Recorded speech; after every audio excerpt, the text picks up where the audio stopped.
Fried and ப்ரெஜுடைஸோட chapter 8 பார்க்கலாம். போன சாப்டரில் எலிசபெத்தும் நெதர்ஃபீல்ட்லேயே இருந்துட்டால. இப்போ அதுக்கப்புறம் என்ன ஆச்சுன்ட்டு பார்க்கலாம். ஒரு ஈவினிங் ஒரு 5 மணி ஆனதும் லேடிஸ் எல்லாரும் வந்து டின்னருக்கு ரெடி ஆகிறதுக்காக போகிறாங்க. அவங்கெல்லாம் வந்து இந்த மாதிரி டின்னர் கூட வந்து நல்லா ட்ரெஸ் பண்ணி, அவங்க எப்பயுமே நல்லா ட்ரெஸ் பண்ணி ஒரு ரெடியாகவே தான் எப்பயுமே இருப்பாங்க. அதே மாதிரி டின்னருக்கும் ரெடி ஆகிறதுக்கு போகிறாங்க. ஜேனுக்கு வந்து இன்னும் உடம்பு வந்து சரியாகலை. அதனால் வந்து எலிசபெத் மட்டும் ரெடி ஆகிட்டு ஒரு 7 மணிக்கு வந்து கீழே இறங்கி வந்துட்டா டின்னர் நடக்கிற இடத்துக்கு. அங்கே வந்து சொல்கிற அந்த மாதிரி ஜேனுக்கு இன்னும் சரியாகலை அப்படின்னு சொன்னதும் ஒரு 3-4 தடவை அதையே திருப்பி அவங்க எவ்வளோ வருத்தப்படுறாங்க, கோல்டு வந்தால் எவ்வளோ கஷ்டமாக இருக்கும் அப்படின்னு அதையே வந்து மிஸ்டர் பிங்லியோட சிஸ்டர்ஸ் வந்து சொல்லிக்கிட்டே இருக்காங்க. கொஞ்ச நேரம் பேசிட்டு அதுக்கப்புறமா அதை அப்படியே மறந்துட்டாங்க. இப்படி வந்து ஜேன் இருக்கும்போது ஒரு மாதிரியும் இல்லாத போது ஒரு மாதிரியும் நடக்கிறத பார்த்துட்டு திரும்பியும் எலிசபெத்துக்கு அவங்க மேலே ஃபஸ்ட்டு என்ன ஃபீலிங்ஸ் இருந்துச்சோ அதுவே வந்துருச்சு. மிஸ்டர் பிங்லி தான் ஒரு உண்மையாக மனசுலேருந்து ஜேனுக்காக கவலைப்படுற மாதிரி தெரியுது. அவர்கிட்ட மட்டும்தான் எலிசபெத்தால் நல்லா பேச முடியுது. நல்லா கொஞ்சம் ஒரு இன்முகத்தோடு பேச முடியுது. மிஸ் பிங்லி வந்து எப்போ பார்த்தாலும் மிஸ்டர் டார்சி என்ன சொல்கிறாரு, என்ன இது பண்ணுறாருன்னு அந்த இதுலேயே ஒரே கவனம் செலுத்திட்டு இருக்காங்க. இன்னொரு சகோதரியும் அதே மாதிரி தான் அவங்களுக்குள்ளேயே பேசிக்கிட்டு அப்படி இருக்காங்க. மிஸ்டர் ஹஸ்ட் வந்து அவர் தான் அதான் மிஸ்டர் பிங்லியோட தங்கச்சியோட ஹஸ்பண்ட் இருக்கார்ல, அவர் வந்து எலிசபெத் பக்கத்தில் தான் இருந்தார். அவர் வந்து எதிலுமே அவங்க பேசிக்கிறதுல அதிலலாம் அவரை வந்து ஈடுபடுத்திக்க மாட்டுறாரு. அவர் வந்து குடிக்கிறாரு, சாப்பிட்றாரு, இல்லைன்னா கார்ட்ஸ் விளையாடுவாங்க. அதில் தான் அவர் வந்து அவரோட கவனம் எல்லாமே இருக்குது. டின்னர் முடிஞ்சதும் எலிசபெத் வந்து ஜேன் கிட்ட போயிடலாம் அந்த ரூமுக்கு போயிடுறான். அவள் அங்கேருந்து அப்படி தான் வெளியே போனதும் மிஸ் பிங்லி இருக்காங்களே அவளை பற்றி வந்து இதுவாக பேச ஆரம்பிச்சிட்டாங்க. அவளுக்கு வந்து மேனர்ஸ் இல்லை, அவளுக்கு பேசவும் மாட்றா, ஒழுங்காக பேச தெரியல, ஸ்டைல் இல்லை, டேஸ்ட் இல்லை, அழகும் இல்லை, அப்படி இப்படின்னு ஏதாச்சும் ஒன்று சொல்லிகிட்ருக்கா. மிஸ்ஸஸ் ஹஸ்ட்டும் சொல்கிறா அவகிட்ட ஒன்றுமே இல்லை, ஒருத்தவங்கக்கிட்ட வந்து ஒரு சொல்கிற மாதிரி எதுவுமே இல்லை, ஆனால் வந்து நல்லா நடக்கிறதுல பெஸ்ட்டு தான். எப்படி வந்தால் இன்றைக்கி காலையில் என்னால் அதை மறக்கவே முடியாது, என்ன ஒரு கோலத்தில் வந்தா அப்படின்னு அவங்க சொல்கிறாங்க. கல்யாணமான சிஸ்டர் இருக்காங்களே அவங்களோட பேர் லூயிஸா. லூயிஸா அவள் வந்ததே ஒரு முட்டாள்தனமானது. ஒரு அக்காவுக்கு வந்து கோல்டு இருக்குன்னு ஒரு கிராமத்தையேவா சுற்றி வருவாங்க. அதை எப்படி வந்து அவள் முடியெல்லாம் களைஞ்சி ட்ரெஸ்ஸெல்லாம் சேரு அப்படி இப்படின்ட்டு சொல்கிறான் மிஸ் பிங்லி. நீ சொல்கிறது எல்லாமே சரியானது தான், ஆனால் வந்து அதெல்லாம் எனக்கு எதுவும் பெருசாக தெரியல. மிஸ் எலிசபெத் பென்னட்டு பார்க்குறதுக்கு ரொம்ப நல்லா தான் இருந்தாங்க. அவங்க காலையில் வந்தப்போ நான் நினச்சேன் அவங்க வந்து நல்லா இருக்காங்கன்னு தான் நான் நினச்சேன். அவங்க ட்ரெஸ் அழுக்காக இருக்குது, இல்லை அவங்க வந்து ரொம்ப ஒரு இதுவாக வந்தாங்கன்றதெல்லாம் என் கண்ணுக்கு தெரியலன்னு மிஸ்டர் பிங்லி சொல்கிறாரு. நான் கண்டிப்பாக சொல்வேன், நீங்கள் கவனிச்சிங்க மிஸ்டர் டார்சி, நீங்களே சொல்லுங்கள், உங்களோட சிஸ்டர் இப்படி பண்ணால் இந்த மாதிரி ஒரு கோலத்தில் வந்திருந்தாலோ இல்லை அதை நீங்கள் பார்க்குற மாதிரி இருந்திருந்தா உங்களுக்கு அது எப்படி இருந்திருக்கும், உங்களுக்கு அதை நீங்கள் ஒத்துக்குவீங்களா அப்படின்ட்டு மிஸ் பிங்லி சொல்கிறான். கண்டிப்பாக இல்லை அப்படின்னு மிஸ்டர் டார்சி சொல்கிறாரு. எவ்வளோ தூரம் அவள் நடந்து வந்திருக்கா, ட்ரெஸ்ஸெல்லாம் சேராக்கி, அதுவும் தனியாக வந்திருக்கா. அவள் என்ன நினச்சி இதெல்லாம் பண்ணியிருந்தா, தான் ஒரு இண்டிபெண்டன்ஸாக இருக்கிறேன் அப்படின்னு காட்டுற மாதிரி தான் எனக்கு இருந்துச்சு.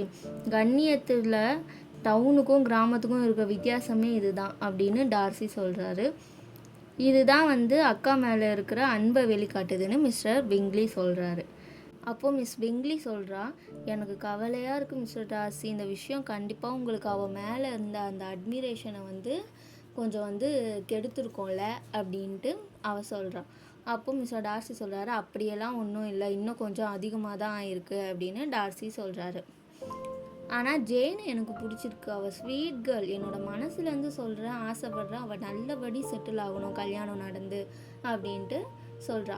ஆனால் இப்படி ஒரு பெற்றோர்களையும் ஒரு அப்போல்லாம் வந்து ஒரு மேரேஜ் அதெல்லாம்ன்றது வந்து அதான் இந்த மாதிரி பார்த்து அவங்களோட ஃபேமிலியோட கனெக்ஷன் அதெல்லாம் பார்த்து தான் இந்த கல்யாணம்லாம் பண்ணி வைப்பாங்க.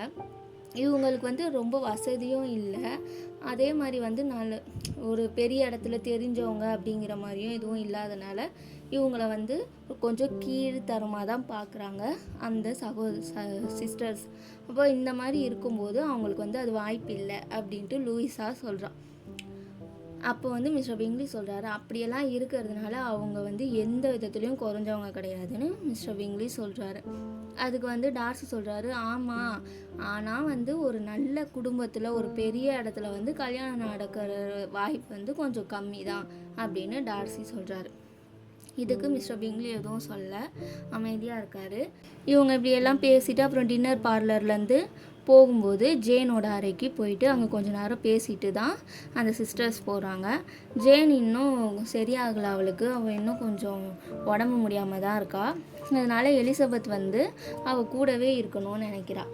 அதுக்கப்புறமா அவள் தூங்கினதுக்கு அப்புறமேட்டு இவள் வந்து கீழே இறங்கி வரா. அவங்க வந்து இந்த மாதிரி டின்னர் வந்து சீக்கிரமாக ஒரு 7-8 மணிக்கெலாம் சாப்பிட்ருவாங்க. அதுக்கப்புறம் கொஞ்சம் நேரம் வந்து இந்த மாதிரி ட்ராயிங் ரூமாக தான் அவங்க வந்து சாதாரணமாக எல்லோரும் வந்தால் உட்கார்ற இடம், இல்லைனா அவங்க வீட்டில் இருக்கவங்க எல்லோரும் ஒன்றா உட்காருவாங்க. அந்த ரூமில் அவங்களாம் இருப்பாங்க. அங்கேயே வந்து எலிசபெத்தும் போகிறான். அங்கே போகும்போது பார்த்தா எல்லாரும் வந்து ஒரு மேஜையில் சுற்றி உக்காந்துருக்காங்க, விளையாடிட்டு இருக்காங்க. அப்போ வந்து இவளை பார்த்ததும் வா சொல்லி, நீயும் வா வந்து உட்கார் எலிசபெத் விளையாடலான்னு கூப்பிட்றாங்க. இவள் வந்து வேண்டாம் அப்படின்னு சொல்லிட்டு நான் புக்கு படிச்சுக்கிறேன் அப்படின்ட்டு ஒரு மேஜையில் வந்து புக்கெல்லாம் இருக்குது, அங்கே போய் உட்காந்துக்கிறா எலிசபெத். அப்போது மிஸ்டர் பிங்லி சொல்கிறாரு, நான் லைப்ரரியிலேருந்து கொஞ்சம் புக் எடுத்துகிட்டு வரேன், என்னோடய கலெக்ஷன் வந்து கொஞ்சம் கம்மி தான், ஆனால் இருக்கிறது கொஞ்சம் நல்ல புக்காக தான் இருக்கும், நான் எடுத்துகிட்டு வரேன்னு சொல்கிறாரு. ஆனால் எலிசபெத் வந்து வேணாம், இங்கே இருக்கிற புக்கே போதும், நான் இதே படிச்சுக்கிறேன்னு ஒரு புக்கை எடுத்து படிக்கிறான். அப்போ மிஸ் பிங்லி சொல்கிறா, எங்கள் அப்பா வந்து ரொம்ப சின்ன புக்ஸ் கலெக்ஷன் தான் வச்சுட்டு போயிருக்காரு. பெம்பர்லியில் நீங்கள் உங்களோட லைப்ரரியே சூப்பராக இருக்கும், எவ்வளோ பெரிய லைப்ரரி அப்படின்னு மிஸ்டர் டார்சி கிட்ட சொல்கிறா. ஆமாம், அது நல்லா தான் இருக்கும், அது வந்து தலைமுறையாக செஞ்சுட்டு வர ஒரு வேலை, எல்லாருமே அது செய்வாங்க, நானும் அதே மாதிரி தான் என்னால் முடிஞ்சதை நான் செஞ்சுட்டு இருக்கேன் அப்படின்ட்டு மிஸ்டர் டார்சி சொல்கிறாரு. அப்போ மிஸ் பிங்லி சொல்கிறா, சார்லஸ், அதான் மிஸ்டர் பிங்லி தான், பிங்லியோட பேர் தான் சார்லஸ், நீயும் உன்னோட சொந்த வீடு கட்டும்போது பெம்பர்லி மாதிரி அழகாக இருக்கணும் அப்படின்னு ஆசைப்பட்றேன்னு சொல்கிறா. அப்போ மிஸ்டர் பிங்லி சொல்கிறாரு, ஆமாம் எனக்கும் ஆசை தான் அப்படின்ட்டு சொல்கிறாரு. நீ வந்து அங்கே டெர்பிஷயர், அது அங்கே தான் வந்து பெம்பர்லி இருக்குது, அது ஒரு ஊர், நீ அங்கேயே வந்து வாங்கிக்கோ, இடம் வாங்குறதா நீ அங்கேயே வாங்கிக்கோ, இங்கிலாண்ட்லேயே டெர்பிஷயர் தான் வந்து நல்ல பெஸ்ட்டான ஊர் அப்படின்ட்டு அவள் சொல்கிறான். இவங்க இப்படியே பேசிகிட்டே இருக்கும்போது இதெல்லாம் கேட்டுட்டா எலிசபெத்தால் புக்கில் வந்து அவளோட கவனத்தை செலுத்த முடியல. அப்புறமா அந்த புக்கை மூடி வச்சுட்டு இவங்க உட்காந்துருக்க இடத்துல அவளோ வந்து உட்காந்துக்கிறான். அப்போ வந்து மிஸ் பிங்லி சொல்கிறா, மிஸ் டார்சி வளர்ந்துட்டாங்களா, அதுதான் டார்சியோட சிஸ்டர், அவங்கள தான் மிஸ் டார்சின்னு சொல்கிறாங்க. அவள் வளர்ந்துட்டாளா, என்னோடய ஹைட் வந்துட்டாளா அப்படின்னு கேட்குறா. நான் நினைக்கிறேன் அவள் கண்டிப்பாக ஹைட்டாக தான் ஆகியிருப்பா, இப்போவே எலிசபெத் பென்னட்டோட ஹைட்டுக்கோ இல்லை அதை விட அதிகமான ஹைட்டு கூட ஆகியிருப்பா அப்படின்னு மிஸ் பிங்லி சொல்கிறாங்க. அப்புறம் சொல்கிறா, எனக்கு வந்து திரும்பியும் அவளை நான் பார்க்கணும் ஆசைப்பட்றேன், ரொம்ப நல்ல பழகுவா, மரியாதையான பொண்ணு, ஒழுக்கம் உள்ள பொண்ணு, அவளோட வயசுக்கு நிறைய தெரிஞ்சு வச்சுருக்கா, பியானோவில் அட்டகாசமாக வாசிக்கிறா அப்படின்னு சொல்கிறான். அதுக்கப்புறமா எல்லாரும் என்ன அதை பற்றி பேச ஆரம்பிச்சிட்டாங்க. பெண்கள் வந்து இந்த மாதிரி நிறைய விஷயம் தெரிஞ்சிருக்கணும், எல்லாத்துலேயும் வந்து எல்லாம் தெரிஞ்சு இதுவாக இருக்கணும் சொல்லி அதை பற்றி பேசிகிட்ருக்காங்க.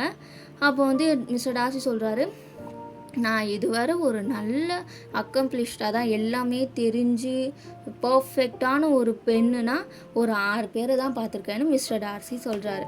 இது எல்லாத்தையும் வந்து எலிசபெத் கேட்டுட்டு அப்புறம் லாஸ்ட்டாக இந்த மாதிரி டார்சி சொல்லவும் அவர்கிட்ட கேட்குறா, உங்களுக்கு வந்து இந்த மாதிரி பெண்கள் இப்படி இருக்கணும் அப்படி இருக்கணும் நிறைய கோட்பாடுகள்லாம் வகுத்து வச்சுருப்பீங்க போலையே அப்படின்ட்டு கேட்குறா. அதுக்கு டார்சி சொல்கிறாரு, ஆமாம் அப்படி தான் அப்படின்ட்டு டார்சி சொல்கிறாரு. அப்போது மிஸ் பிங்லி சொல்கிறா, ஆமாம் கண்டிப்பாக இருக்குன்னு சில கோட்பாடெல்லாம் இருக்குது, எல்லாரையும்லாம் அந்த மாதிரி வந்து அப்படி ஒரு பெண் அப்படின்னு சொல்லிட முடியாது, எல்லாத்துலேயும் சாதனை செய்கிற பெண்ணுன்னு சொல்ல முடியாது.